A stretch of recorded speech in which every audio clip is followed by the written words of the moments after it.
Have you ever felt that you have left the office, but the office hasn't left your brain? You're sitting at dinner perhaps, or at an event even. Your mind is looping through tomorrow's 9 a.m. or 8 a.m. meeting. This isn't just thinking, it's cortisol loading. In the digital age, we've pretty much lost the biological threshold between work and life. The digital age has introduced that there is no barrier, there's no line. It can go with you anywhere. So when you check your phone at 8 p.m., you're sending a threat signal to your brain, telling it to stay in a sympathetic state. And this will prevent you from ever reaching the deep restorative sleep required for neural repair.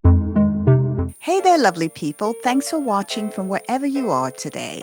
Quick favor before we get going, tap that like button, say hi in the comments, and of course, subscribe with the little bell so you don't miss anything.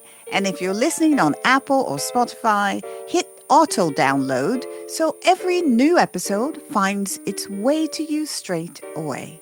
Let's dive in. Your brain operates on a very delicate clock. Cortisol is your go hormone. It gets you going. They are supposed to be on a seesaw. They're supposed to be sharing the load. But when we look at the digital blue light and the stress of a late night notification comes in, we are pinning that seesaw to the cortisol side. So that becomes the heavier load. And this leads to neurobiological bracing. You aren't resting. You are just waiting for the next hit. And over time, this causes the prefrontal cortex, the part of your brain that's responsible for logic, rationale, reason, to actually shrink in favor of the amygdala, which is your alarm center. I want you to consider the case of a very high-level executive in 2024 who suffered from what doctors initially thought was a heart condition. But after a forensic audit of his habits, it was found that he was responding to emails until 11 p.m. every night. His body was in a state of permanent fight or flight. He eventually collapsed and he required 6 months of total medical leave. To get to that state was disheartening, but he didn't have a heart problem. He had a regulation problem. He had no digital sunset, no downtime. So his body never got the message that the hunt was over. And many of you are living that way. To break this, you need a protocol. You need a system. You need a program that works. You need to signal to your nervous system that it's safe to stand down. And this is why I created the Toxic Workplace Recovery Kit. It includes an evening protocol, which is specifically designed to help you reclaim your nights so that you can survive your days. Download it at the link below. If you want to perform the inner shift to rebuild your neurological sovereignty, join